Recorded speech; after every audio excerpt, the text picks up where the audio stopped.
दोस्तों अगर आप भी भारतीय टीम को एक अच्छी टीम मानते हैं तो इस वीडियो को दिल से लाइक एक बार जरूर करते हुए जाएं। दोस्तों साउथ अफ्रीका बनाम भारत के बीच में पहला ओडीआई मुकाबला शानदार रहा। पहला ओडीआई मुकाबला तूफानी तरीके से लखनऊ के मैदान पर समाप्त हो चुका है। पहले ओडीआई मुकाबले में भले ही भारतीय टीम को 9 रनों से हार का सामना करना पड़ा, लेकिन भारतीय टीम की इसमें बड़ी गलती है क्योंकि भारतीय टीम से कई ऐसी गलतियां हुई जिसका भरपूर फायदा उठाया साउथ अफ्रीका ने। आइए आपको बताते हैं वो कौन सी बड़ी गलती है। दोस्तों जब 48 रन बनाकर क्विंटन डी कॉक पहली पारी में आउट हो गए थे साउथ अफ्रीका की, वैसे वक्त पर डेविड मिलर आए थे बल्लेबाजी करने के लिए। दोस्तों आप सभी को बता दें डेविड मिलर आते ही बड़े बड़े शॉट्स लगा रहे थे और मात्र 127 रन स्कोर था साउथ अफ्रीका का, लेकिन उसके बाद से तूफानी बल्लेबाजी करना शुरू किया डेविड मिलर ने।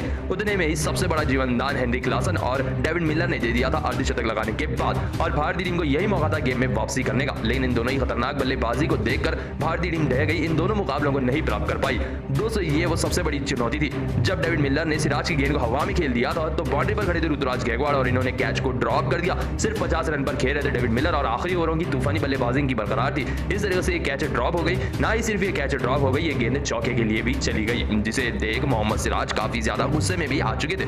उसके बाद एक और बड़ा मौका मिला सेट बल्लेबाज हेनरी क्लासन के रूप में। ये भी 50 रन नाबाद खेल रहे थे। शार्दुल ठाकुर की एक गेंद थी, हवा में खेल दिया हेनरी क्लासन ने, जो कि सेट बल्लेबाज से इन्होंने हवा में खेल दिया शॉट, लेकिन बाउंड्री पर इस तरीके से फील्डर ने कैच को ड्रॉप कर दिया, जिसके चलते डेविड मिलर जो सेट बल्लेबाज से उनको जीवनदान मिला। इस गेंद पर हेनरी क्लासन को जीवनदान मिला। इन दोनों ही जीवनदानों का फायदा भरपूर उठाया दोनों ही बल्लेबाजों ने और आखिरी ओवर में छक्के चौके लगाकर 249 रन तक पहुंचा दिया इन दोनों ही बल्लेबाजों ने तूफानी बल्लेबाजी कर। दोस्तों इस मुकाबले में डेविड मिलर ने 75 रनों की नाबाद पारी खेली, 74 रनों की नाबाद पारी खेली क्लासन ने। अगर ये दोनों कैच पकड़े जाते तो ये दोनों ही बल्लेबाज 50-50 रन बनाकर आउट हो जाते और भारतीय टीम 200 रन पे ही घेर लेती साउथ अफ्रीका को। इतने टारगेट का पीछा करते हुए श्रेयस अय्यर और संजू सैमसन के अलावा किसी भी बल्लेबाज ने साथ नहीं दिया भारतीय टीम का, जिसके चलते 9 रनों की हार मिली भारतीय टीम को। दोस्तों इसीलिए कहते हैं कैचेस विन मैचेस। तो दोस्तों आपको क्या लगता है कौन सी गलती की वजह से भारतीय टीम में मुकाबला हारा? इसका जवाब हमें कमेंट। दोस्तों अगर आप शुभमन गिल को एक बेहतरीन खिलाड़ी मानता है तो इस वीडियो को दिल से लाइक एक बार जरूर करते जाएं। दोस्तों समाप्त हो चुका है भारत और साउथ अफ्रीका का पहला वनडे श्रृंखला मुकाबला। दोस्तों इस मुकाबले को साउथ अफ्रीका ने 9 रनों से भारतीय टीम के खिलाफ जीत लिया है। दोस्तों आइए आपको बताते हैं सिर्फ 2 मिनट में इस मुकाबले की पूरी हाईलाइट। दोस्तों इस मुकाबले में पहले बल्लेबाजी करने उतरी थी साउथ अफ्रीका की टीम, क्योंकि शिखर धवन ने टॉस जीता था और गेंदबाजी को चुना था। दोस्तों आप सभी को बता दें इस मुकाबले में टॉप 3 बल्लेबाजों की बात करें तो उसमें सबसे पहले आता है क्विंटन डी कॉक, जो कि पहले सलामी बल्लेबाज के रूप में 48 रन बनाकर आउट हो गए थे। उनके बाद हेनरी क्लासन ने मध्य क्रम में आकर ताबड़तोड़ बल्लेबाजी की और अर्धशतक पूरा किया, क्योंकि मार्करम शून्य बहुमा 8 रन बनाकर आउट हो गए थे। तो हेनरी क्लासन ने बेहतरीन पारी खेली और उनका लाजवाब साथ दिया डेविड मिलर ने, जहां डेविड मिलर ने भी अर्धशतक लगाया। दोनों ही बल्लेबाजों ने अर्धशतक लगाया। इस मुकाबले में क्लासन ने 74 रनों की पारी खेली 65 गेंदों में, तो वहीं डेविड मिलर ने 75 रनों की पारी खेली 63 गेंदों में, जिसके चलते बारिश के कारण पहले ही 40 ओवर का मुकाबला किया गया था। 250 रन लगा दिए थे साउथ अफ्रीका ने 4 विकेट के नुकसान पर। ऐसे में टारगेट का पीछा करने उतरी थी भारतीय टीम। भारतीय टीम को शुरुआत बेहतरीन चाहिए थी, लेकिन शुभमन गिल पहले ही 8 रन बनाकर रबाड़ा की गेंद पर आउट हो गए। दोस्तों आप सभी को बता दें इनके पास शिखर धवन भी मात्र 4 रन बनाकर आउट हो गया और मध्यक्रम पूरी तरह से ढह गया भारतीय टीम का। 19 रन बनाकर ऋतुराज गायकवाड़ इस मुकाबले में आउट होकर रह गए, तो वहीं ईशान किशन भी 20 रन बनाकर 37 गेंदों का सामना करते अपनी विकेट गंवा बैठे थे। लेकिन उसके बाद नंबर 5 पर आए थे श्रेयस अय्यर और आकर इन्होंने आक्रामक शॉट्स लगाए और अपनी 50 पूरी की, लेकिन अपने अर्धशतक को ये शतक में नहीं बदल पाए। लुंगिनिगिरी की गेंद पर सिर्फ 50 रन बनाकर रबाड़ा की गेंद पर श्रेयस अय्यर भी भारतीय टीम का साथ छोड़ बैठे। तो भारतीय टीम की रनों की गति को आगे बढ़ाया संजू सैमसन ने।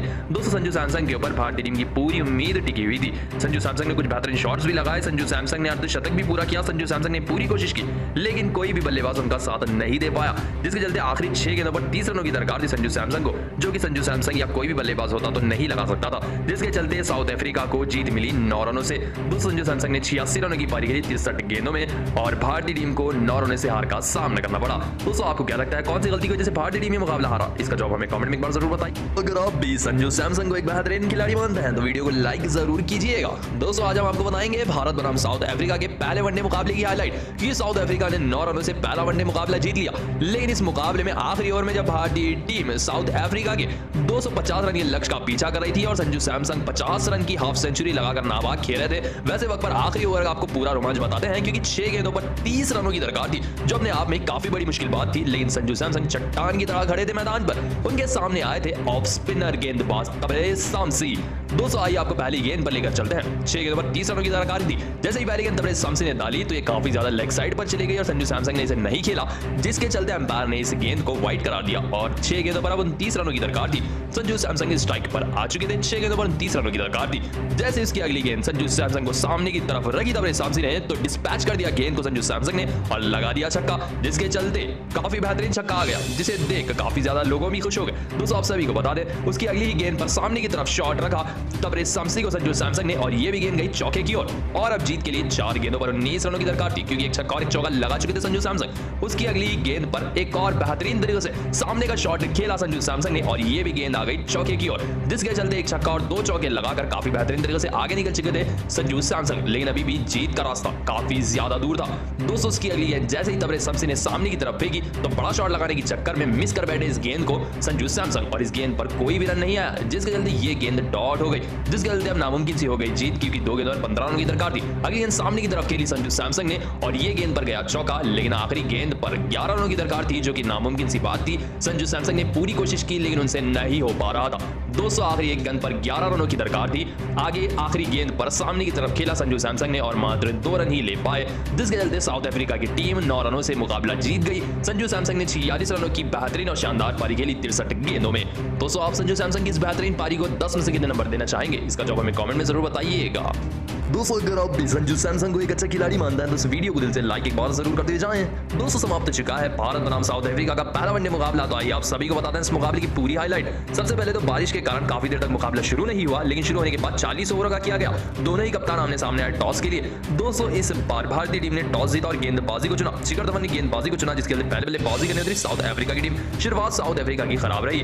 सेट होकर जाने मन मलान ठाकुर की इस गेंद पर अपने बल्ले का बड़ा एजे सामने खड़े श्रेयस अय्यर ने इस तरीके से शानदार कैच लपक ली, जिसके चलते जाने मलान 22 रन बनाकर 42 गेंदों का सामना करते आउट हुए। दोस्तों उनके बाद कप्तान तेम्बा बुआमा आते ही इस तरीके से बोल्ड होकर रह गए शार्दुल ठाकुर की अंदर आती हुई गेंद पर। साउथ अफ्रीका के कप्तान तेम्बा बुआमा 8 रन बनाकर 12 गेंदों का सामना करते अपनी बड़ी विकेट गवा बैठे। उनके ठीक बाद आते ही एडम मार्करम इस तरीके से कुलदीप यादव के अंदर आती गेंद पर बोल्ड हो गए। 0 रन बनाकर मार्करम कुलदीप यादव के ओवर में बोल्ड होकर रह गए। दोस्तों उसके बाद भी बल्लेबाजी कर रहे थे क्विंटन डी कॉक, जो कि पहले लाइन बल्लेबाज बनकर आए थे जानेमन मलान के साथ। ये भी 48 रन तक पहुंच चुके थे तूफानी बल्लेबाजी करते हुए। तभी रवि बिश्नोई की इस तूफानी गेंद पर रिवर्स स्वीप खेलने के चक्कर में मिस कर बैठे गेंद को और एलबीडब्ल्यू आउट हो गए। रिव्यू भी इन्हें बचा नहीं पाया। 48 रन बनाकर 54 गेंदों का सामना करते क्विंटन डी कॉक आउट हुए, लेकिन उसके बाद बल्लेबाजी करने आए हेनरिक क्लासन और इन्होंने अपनी क्लास दिखाई भारतीय टीम के गेंदबाजों को और मैदान पर चौकों और छक्कों की बारिश कर दी।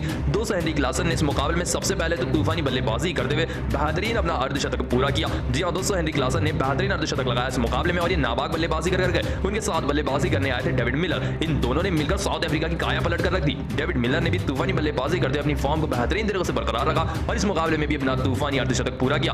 दोस्तों हेनरिक क्लासन 74 रन नाबाग गए और डेविड मिलर 75 रन नाबाग गए, जिसके चलते 249 रन लगा दिए थे साउथ अफ्रीका की टीम ने 4 विकेट के नुकसान पर अपने निर्धारित 40 ओवर में। और भारतीय टीम को मुकाबला जीतने के लिए 250 रन लगाने थे 40 ओवर में। आइए भारतीय टीम का रन चेज देख लेते हैं। इतने टारगेट का पीछा करते भारतीय टीम की शुरुआत खराब रही। पहले ही ओवर में शुभमन गिल रबाड़ा की इस गेंद पर हो गए बोल्ड इस तरीके से, जिसके चलते भारतीय टीम को 8 रन पर पहला झटका लगा। शुभमन गिल रबाड़ा की गेंद पर मात्र 3 रन बनाकर बोल्ड हुए। उनके ठीक बाद पार्नेल की इस गेंद को इनसाइड एज से बैठे कप्तान गब्बर शिखर धवन इस तरीके से वो हो गए बोल्ड अपनी ही गलती की वजह से। दोस्तों गब्बर धवन मात्र 4 रन बनाकर 16 गेंदों का सामना करते अपनी बड़ी विकेट गवा बैठे। दोस्तों इनके बाद बल्लेबाजी करने आए थे डेब्यूटेंट बल्लेबाज ऋतुराज गायकवाड़। आते ही ये भी बड़ा शॉट खेलने के चक्कर में आगे आ बैठे और पीछे से क्विंटन डी कॉक ने गेंदें उड़ा दी, जिसके चलते स्टंपिंग आउट हुए ऋतुराज गायकवाड़ भी 19 रन बनाकर 42 गेंदों का सामना करते अपनी विकेट गवा बैठे। उनके बाद ईशान किशन आए थे 20 रन बनाकर ये भी महाराज की गेंद पर अपने बल्ले का इस तरीके से एज से बैठे और पीछे खड़े कप्तान तेम्बा बुआमा ने इस तरीके से कैच लपक ली, जिसके चलते इस मुकाबले में ईशान किशन भी 20 रन बनाकर 37 गेंदों का सामना करते अपनी बड़ी विकेट गवा बैठे। उस आप सभी को बता दें उसके बाद श्रेयस अय्यर आए थे बल्लेबाजी करने के लिए और श्रेयस अय्यर ने वैसे ही पारी खेली जैसे उनकी पारी से उम्मीद थी। बेहतरीन और तूफानी बल्लेबाजी करते श्रेयस अय्यर ने अपना तूफानी अर्धशतक पूरा किया। 236 गेंदों में अर्धशतक पूरा कर 37वीं गेंद को इस तरीके से हवा में खेल बैठे श्रेयस अय्यर और गेंद के नीचे आ गए इस तरीके से लुंगी निगेड़ी, जिसके चलते श्रेयस अय्यर 50 रन बनाकर 37 गेंदों का सामना करते अपनी बड़ी विकेट गवा बैठे। दोस्तों उसके बाद मैदान पर आए संजू सैमसन और इन्होंने भारत की तरफ से अकेली लड़ाई की। अंत में आकर इन्होंने अपना तूफानी अर्धशतक पूरा किया, लेकिन भारतीय टीम का कोई भी बल्लेबाज साथ नहीं दे रहा था संजू सैमसन का। आखिरी बल्लेबाज थे शार्दुल ठाकुर, जिन्होंने 33 रनों की पारी खेली थी। इनके बाद से ताश के पत्तों की तरह बिखर गई भारतीय टीम। 200 अंत में विकेटें काफी जल्दी गई। 200 कुलदीप यादव 0 रन बनाकर आउट हुए, आवेश खान 3 रन बनाकर आउट हो गए, जिसके चलते प्रेशर पूरा संजू सैमसन पे आ चुका था। हालांकि अर्धशतक लगाकर सेट हो चुके थे, लेकिन गेंदें काफी कम थी और संजू सैमसन के ऊपर प्रेशर काफी बढ़ रहा था क्योंकि 8 विकेटें भी गिर चुकी थी, जिसके चलते संजू सैमसन के आखिरी 6 गेंदों पर 30 रनों की दरकार थी भारतीय टीम को जीत के लिए, जो कि एक नामुमकिन सी बात थी। हालांकि आखिरी ओवर में संजू सैमसन ने कुछ बेहतरीन शॉट्स लगाए, लेकिन वो पूरे नहीं हुए, जिसके चलते साउथ अफ्रीका की टीम 9 रनों से मुकाबला जीत गई। जी हां दोस्तों, साउथ अफ्रीका की टीम ने पहला ओडीआई मुकाबला जीत लिया है। संजू सैमसन ने इस मुकाबले में 86 रनों की नाबाद पारी खेली 63 गेंदों में, लेकिन उनकी मेहनत जाया हो गई क्योंकि भारतीय टीम का मुकाबला हारना पड़ा। दोस्तों, आप इस पूरी हाईलाइट को और संजू सैमसन की बल्लेबाजी को 10 में से कितने नंबर देंगे हमें कमेंट में बताएं। अगर आप भी भारतीय टीम को एक अच्छी टीम मानते हैं तो इस वीडियो को दिल से लाइक एक बार जरूर कर दे जाएं। दोस्तों, शुरू होने वाला है भारत बनाम साउथ अफ्रीका के बीच में पहला वनडे मुकाबला।